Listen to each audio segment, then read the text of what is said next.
Welcome back. I'm Professor Num, and today we're going to talk about a very delicate subject, literacy and language. Don't worry, I'll insult everyone equally, so nobody feels left out. Now, you've probably heard it 1,000 times. The Japanese can't speak English. And yes, that's true. Spend 5 minutes at Narita Airport, and you'll hear English so broken it makes IKEA instruction manuals sound like Shakespeare. But before you start laughing too hard, let's cross the Pacific for a second. Because in America, the land that invented English, people can speak it. But ask them to read an actual book. Suddenly it's like asking a cat to do calculus. Here's the irony. Japan's problem is not speaking English. America's problem is not reading English. Together, it's like a comedy duo of dysfunction, one mumbling incoherently, the other staring blankly at a page like it's hieroglyphics. And before you think, well, my country is better, hold that thought. This video is about exposing uncomfortable truths, and trust me, by the end, everyone's going to feel attacked. So grab your overpriced latte, sit back, and let's dive into the tragicomedy of global illiteracy.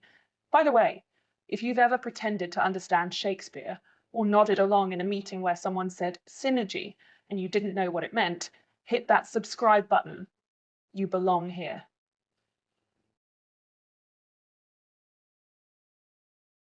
Let's start with Japan. For decades, the government has poured billions into English education, yet the result is, drum roll, a nation of people who can say, "Hello, my name is Tanaka," and then freeze like a deer in headlights if you dare say anything back. This isn't just a small problem, it's a national humiliation. Imagine this. Japan is the world's third largest economy, home of robots, bullet trains, and anime that colonized the global imagination. But when a foreigner asks for directions in English, the average Japanese adult reacts like they've been asked to explain quantum physics. Mouths open, eyes widen, and the brain suddenly blue screens like a crashed Windows 95 PC. And let's be brutally honest, this isn't about cultural differences. It's incompetence dressed up as humility. Japan fetishizes English as a symbol of sophistication, but refuses to actually teach it in a way that works. They turn classrooms into graveyards of grammar drills, where students spend 10 years memorizing the word apple, but never once learn how to order one in an actual store. Worse, the failure isn't accidental. Japan thrives on isolation. Keep the population monolingual, and you keep them obedient, unable to read foreign media, unable to compare their stagnant reality to the outside world. It's not just bad education, it's strategic ignorance. English here isn't a tool for communication, it's a prop in the theatre of conformity. So yes, laugh at Japan's ego disasters. Laugh at the karaoke singer who proudly belts out "Love is over" instead of "Love is over." But understand, beneath the comedy lies something darker.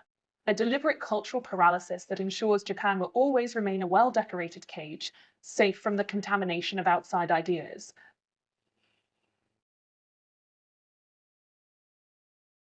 Now let's cross the Pacific and talk about America, where the problem is not speaking English.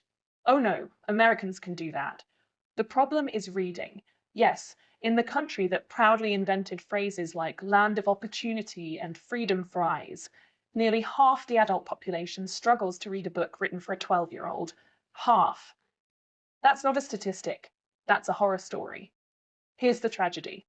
Americans can spend 6 hours a day scrolling through TikTok captions like "OMG LOL so true," but ask them to read George Orwell's 1984, and suddenly it's as if you handed them an alien text carved into stone tablets.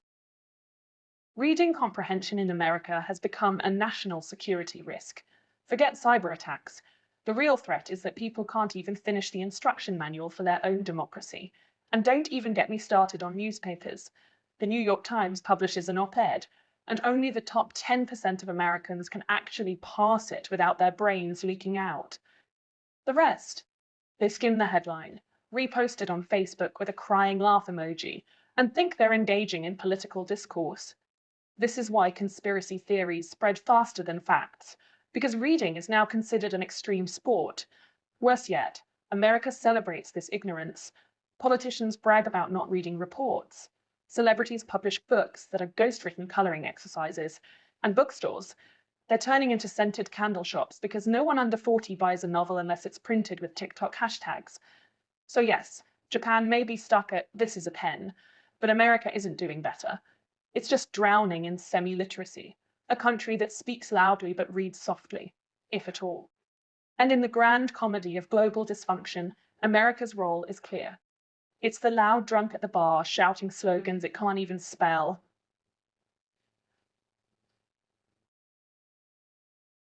America loves to call itself the world's leader. But how do you lead a world when you can't even read a map without Google telling you where to turn? This is the country where 1 in 5 adults is functionally illiterate, meaning they can text "you up" at 3 a.m. but can't pass a basic bank statement. That's not leadership, that's babysitting. Let's be brutally clear. Americans don't hate reading because it's hard. They hate it because their culture has turned anti-intellectualism into a national sport. Politicians win elections by bragging they don't read books. School boards ban novels faster than students can spell the word censorship. And the average citizen, they proudly announce, "I haven't read a book since high school," as if that's a flex. Instead of literature, Americans devour self-help pamphlets disguised as books. How to Think Positive in 3 Easy Steps, or memoirs by influencers who can't even spell their ghostwriter's name. Libraries are closing, but Walmart's book aisle is thriving with diet hacks and celebrity secrets. That's not literacy, that's consumerism in hardcover. Meanwhile, genuine reading, novels, essays, philosophy, history, is treated like some elitist hobby.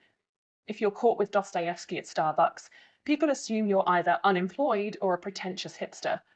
And this is the superpower that lectures the world about freedom and democracy. A democracy where half the population can't finish a paragraph without sighing in exhaustion. So yes, Japan has karaoke English, but America has Twitter English. 280 characters of rage, hashtags, and emojis. Japan can't say "how are you," while America can't understand "once upon a time." Pick your poison.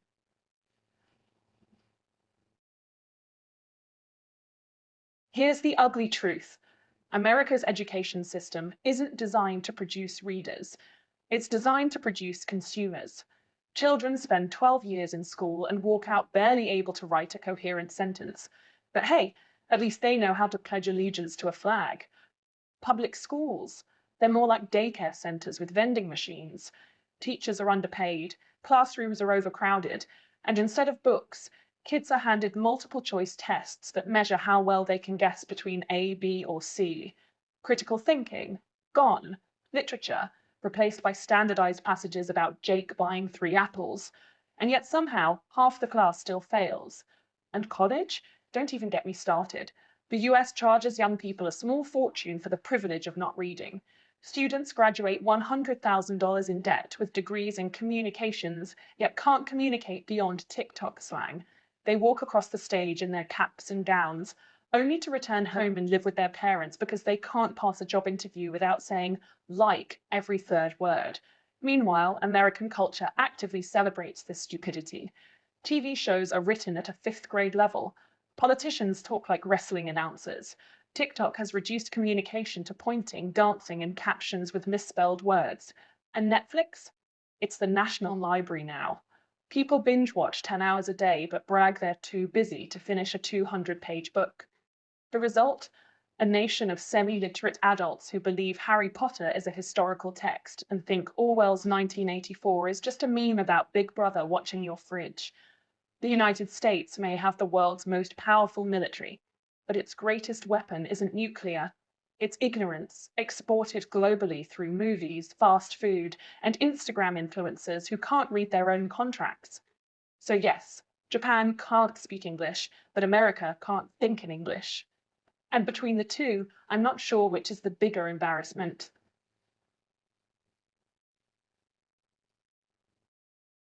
Let's not sugarcoat it anymore. America is the only country on earth where stupidity is worn like a badge of honor.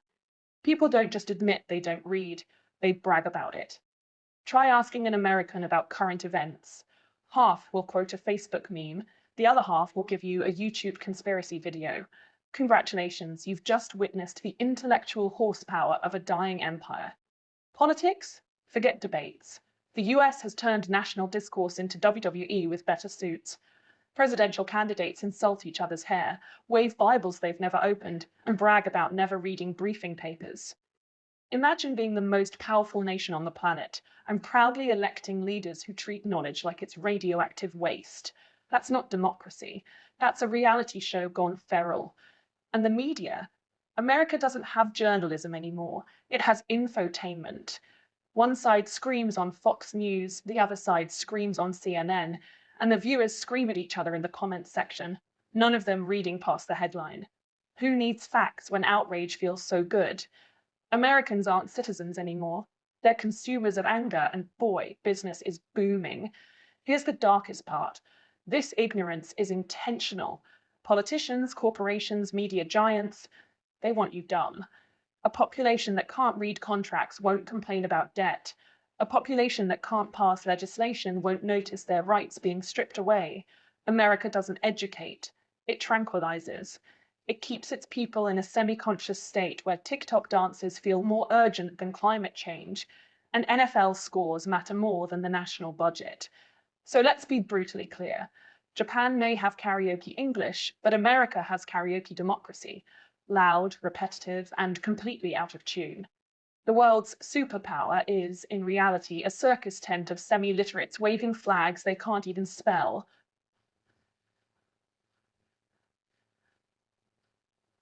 At this point, let's stop pretending.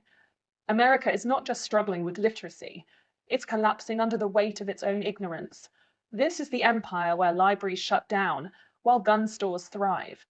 Where people can quote every NFL statistic since 1965, but can't find Ukraine on a map. Where half the population spends more time arguing with strangers on Facebook than reading the bill their congressman just signed to rob them blind. America doesn't export knowledge anymore. It exports noise. Reality shows, fast food, superhero movies written at a middle school level.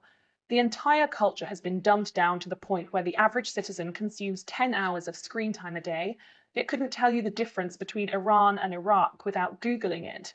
And this is the nation that wants to police the world. Please. The US can't even police its own school system, where kids graduate without knowing how interest rates work but can recite TikTok dances by heart. And don't think this is some accident. Ignorance is policy. Keep people semi-literate and they'll swallow anything, from junk loans to junk wars. They'll believe tax cuts for billionaires somehow help them. They'll believe whatever headline scrolls across their phone at 3 a.m. They'll even believe their country is still #1, while the rest of the developed world quietly passes them in healthcare, education, infrastructure, and yes, literacy. So here we are. Japan can't speak English, America can't read English, and the rest of us are left wondering which is more dangerous, silence or stupidity, because a quiet Japan is just awkward, but a loud, illiterate America, that's a global hazard.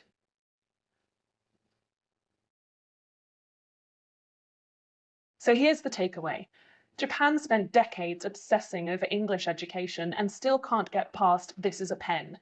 Meanwhile, America invented English, and half the country can't read past "once upon a time." One nation hides behind silence, the other drowns in stupidity. Different strategies, same result. Both are illiterate empires in their own unique, embarrassing ways. But here's the difference. Japan's failure is awkward but harmless. A Japanese businessman may stumble through "how are you" at a meeting and everyone laughs politely. America's failure, on the other hand, comes with consequences. When a semi-literate nation writes global policy, signs trillion-dollar checks, and invades countries it can't even locate on a map, the entire world pays the price. In the end, Japan is a karaoke bar with broken English lyrics. America is the stadium concert where the singer forgot the words but keeps screaming anyway. Both are tragic, both are funny, and both remind us that ignorance, whether quiet or loud, is still ignorance. So next time you want to laugh at Japan's English, remember, America is too busy scrolling TikTok to finish a book. And if you made it this far in the video without getting distracted by your phone, congratulations, you're already in the top 10% of humanity. Oh, and if you enjoy watching me roast entire nations with equal opportunity brutality, hit that subscribe button, because let's face it, You're not reading a book tonight anyway.